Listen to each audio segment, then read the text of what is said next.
여러분 안녕하십니까? 한건산입니다. 20번째 특강 시간입니다.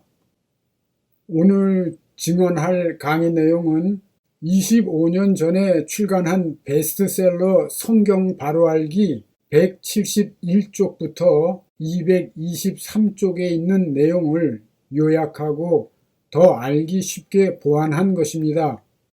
본 강의 제1강에서 말씀드렸듯이 그 당시 3개 기독교 교단의 원로 목사이시며 교수이신 존경받는 세 분 목사님의 감수와 추천을 받은 내용이므로 그대로 믿고 받아들이시면 좋겠습니다. 온전한 진리를 깨닫고 이단 사상이나 윤회 환생 사상을 물리치게 하는 중요한 진리이므로 끝까지 들으시고 주변 사람들에게 전해주시기 바랍니다. 성경을 살펴보겠습니다. 히브리서 11장은 믿음과 믿음의 조상들에 대해서 말씀하고 있기 때문에 믿음장이라고 하지요. 11장 39절과 40절에 보면 다음과 같이 말씀합니다. 함께 읽어보겠습니다. 이 사람들은 다 믿음으로 말미암아 증거를 받았으나 약속을 받지 못하였으니 이는 하나님이 우리를 위하여 더 좋은 것을 예비하셨은즉 우리가 아니면 그들로 온전함을 이루지 못하게 하려 하심이라. 대부분의 크리스천들은 이런 구절들을 의식하지 못한 채 성경을 읽게 됩니다. 성경을 100독했다는 사람도 있고 300독했다는 사람도 있지만 지혜의 말씀의 은사를 받지 못했다면 이러한 말씀들을 마음에 새겨놓을 수가 없습니다. 따라서 이러한 말씀들에 관련된 깊은 진리를 깨달을 수 없지요. 뿐만 아니라 물론 이단의 괴수들에게도 가려져 있습니다. 물론 성경을 많이 읽다 보면 영적으로 강해지는 것은 당연하지요. 제 자랑이 아니라 여러분들에게 확신을 드리기 위해서 간증하지만 제가 지금 읽고 있는 성경은 세 번째 성경인데 종이 끝부분이 낡아서 떨어진 부분이 많습니다. 여러 가지로 부족했지만 20대에는 디모데전서와 후서 전체를 암기하기도 했고 시편 119편, 요한복음과 마태복음 그리고 시편과 잠언에 있는 장들을 통째로 암기한 적도 있습니다. 물론 말씀이 꿀송이처럼 달았기 때문이지요. 처음에는 다독을 했지만 오래전부터 정독을 하고 있습니다. 그리고 신학교에서 신학박사 두 분에게 각각 복음주의 조직신학을 배운 바 있습니다. 그리고 삶의 현장에서 넘어지고 엎어지며 치열하게 살되 말씀을 따라 순종하며 살려고 노력해 왔습니다. 잠깐 말이 옆으로 샜지요. 되도록이면 개인적인 간증을 피하려고 하지만 진리를 받아들이시는데 조금이나마 도움이 되기를 바랄 뿐입니다. 본문을 보겠습니다. 이해하기 쉽지 않지만 반드시 이해해야 영의 세계를 알게 되므로 집중하세요. 39절에서 이 사람들이란 아브라함을 비롯한 수많은 믿음의 조상들을 가리킵니다. 그들이 다 믿음으로 말미암아 증거를 받았으나 약속된 것을 받지 못했다고 말씀하지요. 그런데 40절에 보면 이해하기 더 어려운 말씀을 합니다. 하나님께서 우리 즉 크리스천들을 위해서 더 좋은 것을 예비하셨는데 우리가 아니면 그 믿음의 조상들이 온전함을 이룰 수가 없다는 것입니다. 다시 말하자면 믿음의 조상들이 우리로 말미암아 온전하게 된다는 뜻이지요. 이미 이 세상을 떠난 그 믿음의 조상들이 어떻게 우리로 말미암아 온전함을 이루게 된다는 것일까요? 순서대로 살펴볼 것이니까 마음을 가다듬고 끝까지 동영상을 멈춰가면서 잘 생각하며 들으시기 바랍니다. 이번 강의가 여러분들의 장래를 결정하게 될 수도 있기 때문입니다. 이 말씀을 왼편에 놓고 자세히 살펴보겠습니다. 39절에서 믿음의 조상들이 증거를 받았다고 말씀하는데요. 그 증거란 같은 11장 13절로부터 16절에서 보면 하늘에 있는 본향, 즉 천국에 대한 증거를 말합니다. 천국이 있다는 증거와 그 천국이 그들의 본향이라는 증거를 받았다는 것이지요. 그리고 약속된 것을 받지 못했다는 말씀에서 약속된 것으로 개역 개정 성경에 번역되어 있는데요. 개역 성경에 원래 번역했던 것처럼 약속으로 번역해야 원문에 충실한 번역이 됩니다. 천국이 있다는 증거는 받았지만 천국에 들어갈 수 있는 약속은 받지 못했다고 말씀하고 있는 것입니다. 그러나 이 말씀 중에 16절에서 볼 수 있듯이 인식하고 있었든지 인식하지 못하고 있었든지 간에 믿음의 조상들이 본향, 즉 하늘에 있는 것에 대한 믿음을 가지고 있었다고 성경은 말씀합니다. 그리고 그러한 믿음이 바로 그 보이지 않는 나라가 실제로 존재하고 있다는 증거가 된다는 것이지요. 같은 11장 1절에 보면 잘 알려진 말씀이 있지요. 믿음은 바라는 것들의 실상이요 보이지 않는 것들의 증거라고 말씀합니다. 이 말씀에서 보이지 않는 것들이란 영적인 세계, 여기서는 특히 하늘나라, 즉 하늘 본향을 가리킵니다. 믿음은 보이지 않는 것들의 증거라는 말씀은 그 보이지 않는 것을 믿는 그 믿음 자체가 그 보이지 않는 것들이 존재한다는 증거라는 뜻입니다. 이 말씀들을 종합해보면 이렇습니다. 믿음의 조상들이 본향을 사모하는 믿음을 가지고 있었는데요. 그 보이지 않는 것을 믿는 그 믿음이 바로 그 보이지 않는 것, 즉 하늘에 있는 본향을 증거한다는 것입니다. 이해가 되시나요? 다시 1절과 16절과 39절을 합해서 정리해서 말하자면 보이지 않는 것을 믿는 그 믿음 자체가 보이지 않는 것이 있다는 증거인데 믿음의 조상들이 그 증거를 받았기 때문에 하늘에 있는 본향을 사모했다는 것이지요. 이 믿음은 하나님께서 인간들에게 영원을 사모하는 본성을 주셨기 때문에 주어진 것입니다. 그러므로 그 믿음 자체가 증거가 될 수 있는 것이지요. 일반적으로 유대인들은 자기가 가야 할 곳이 하늘나라라는 개념을 갖고 있지 않습니다. 이 땅에서 살다가 죽더라도 메시아가 강림하신 후에는 무덤에서 부활해서 이 땅에 건설된 하나님의 왕국에서 영원토록 살게 될 것이라는 믿음을 가지고 있습니다. 그러므로 구약 성경에는 인간들이 하늘나라에 들어가서 살게 된다는 개념 자체가 없습니다. 하늘나라 천국 복음은 주님께서 이 땅에 오셨을 때 선포된 것이기 때문이지요. 그렇지만 그들 믿음의 조상들은 본성적으로 하늘에 있는 본향을 사모한 것이라고 말씀하고 있는 것이지요. 그리고 16절에 보면 하나님이 그들의 하나님이라 일컬음 받으심을 부끄러워 아니하시고 그들을 위하여 한 성을 예비하셨다고 말씀합니다.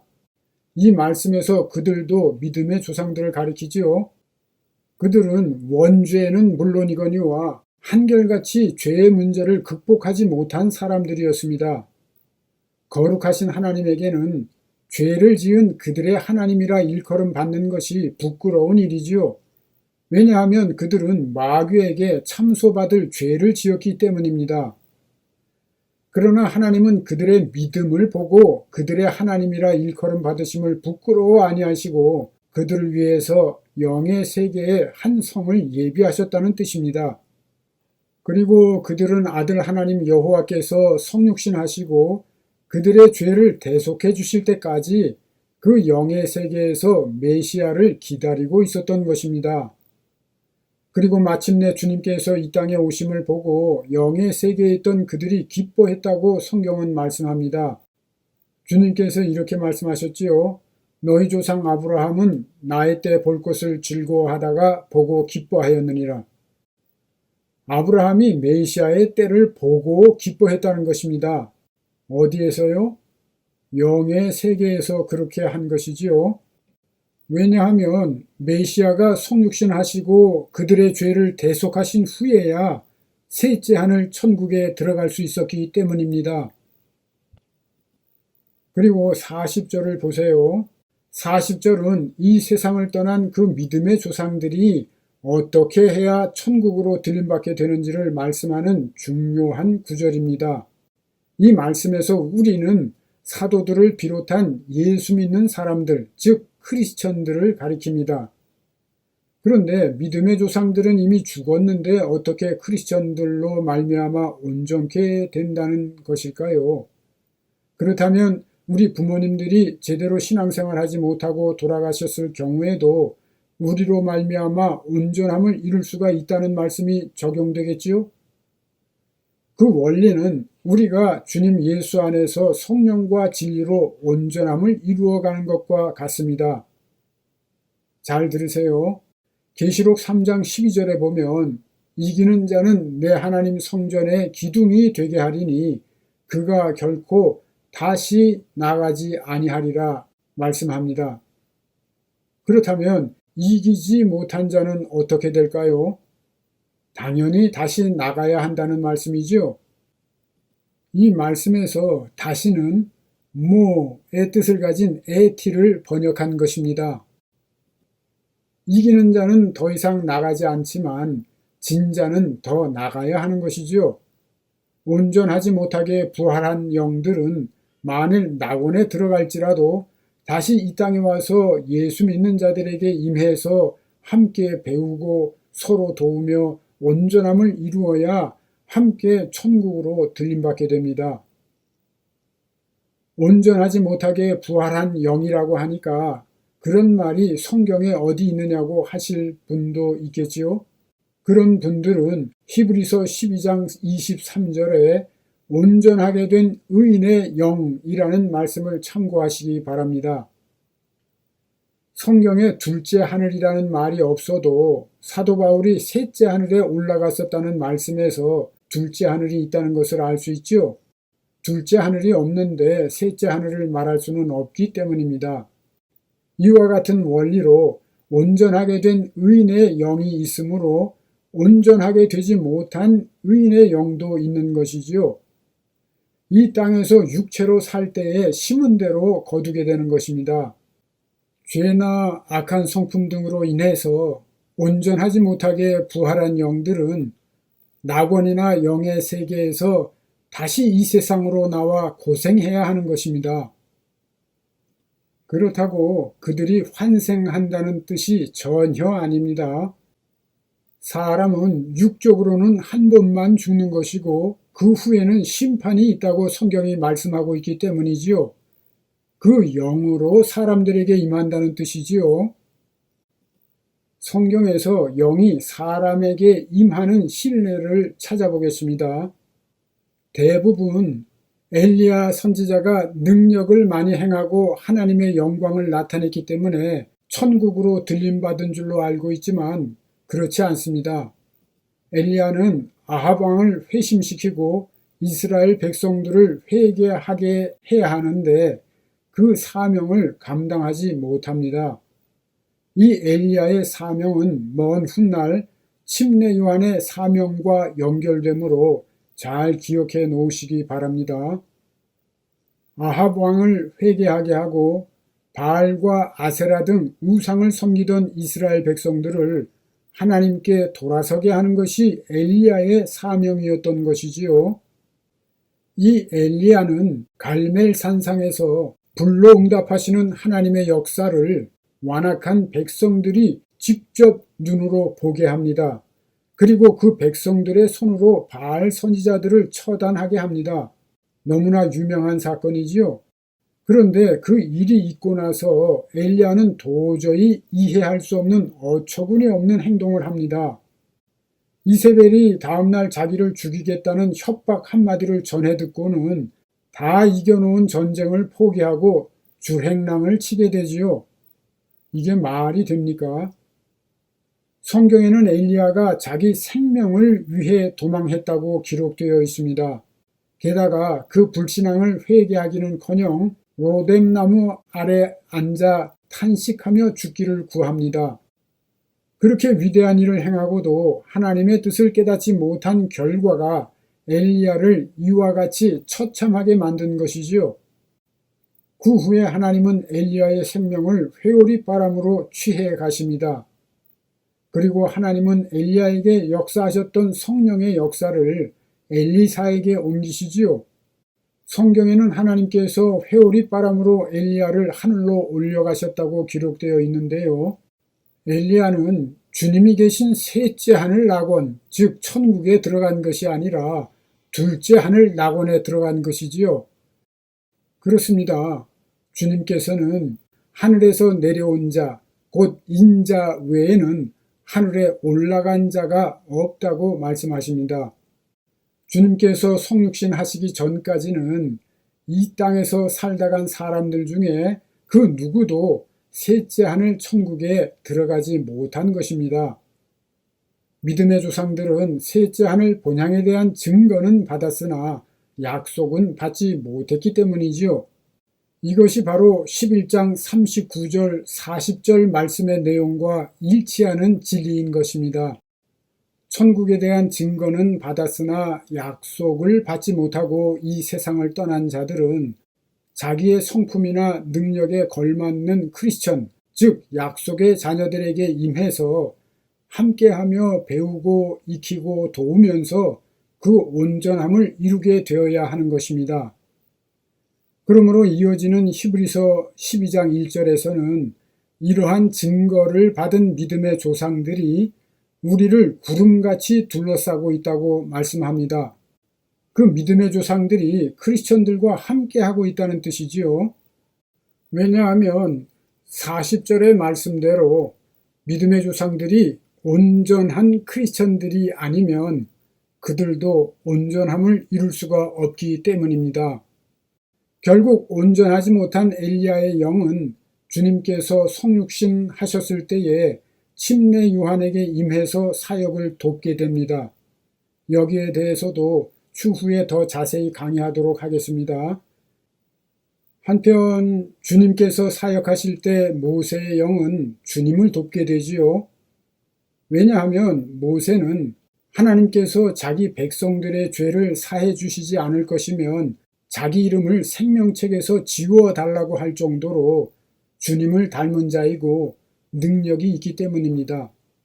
신학적으로도 모세가 다윗 등과 함께 그리스도의 모형이라고 하지요. 그러나 모세 또한 인생을 살 때에 하나님 앞에 죄를 범하게 되고 결국 가나안 땅에 들어가지 못했지 않습니까? 그리고 먼 훗날 주님께서 사역하실 때에 이 땅에 나타나서 주님을 섬기며 돕게 된 것입니다. 모세는 이 땅에 나약한 인간으로 오신 주님을 섬기며 도울 수 있는 능력과 성품을 갖추고 있었기 때문이지요.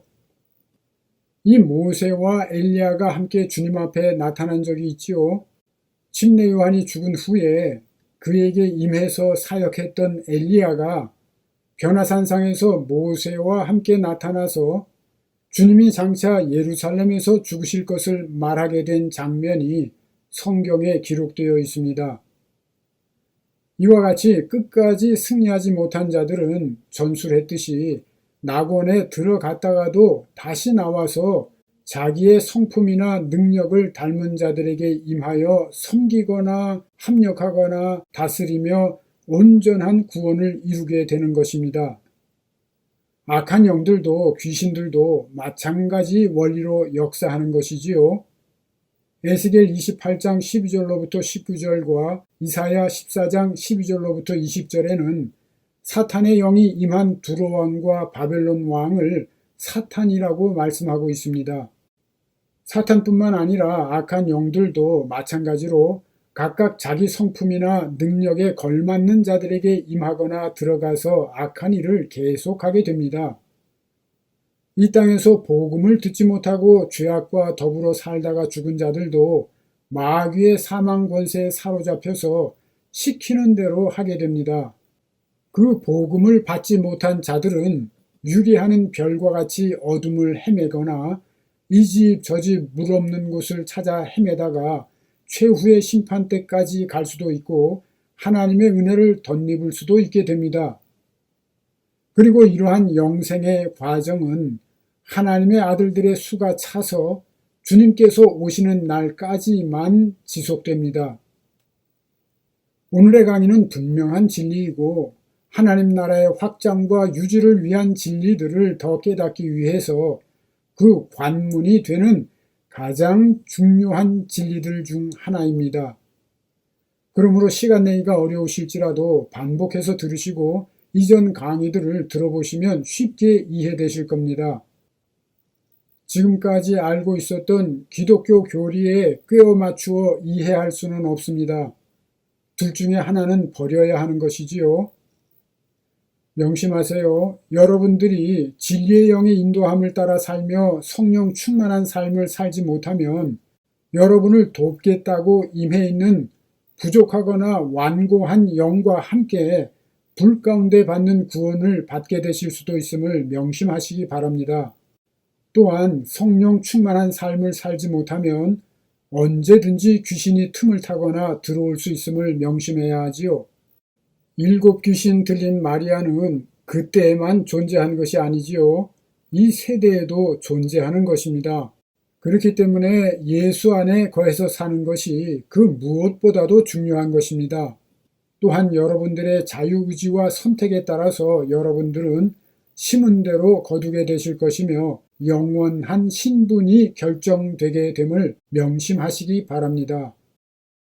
자기 자신의 선한 양심이 바라는 자신의 바람직한 모습과는 거리가 있는 생각이나 말이나 행동을 수시로 하게 되거나 자기 자신에게서 이중인격이나 다중인격의 모습이 지속적으로 나타나거나 자신이 의도하지 않는데 죄를 짓게 되거나 정욕과 탐심을 제어하지 못하고 있다면 어떤 상태일 가능성이 큽니까? 그리고 어떻게 해야 하겠습니까?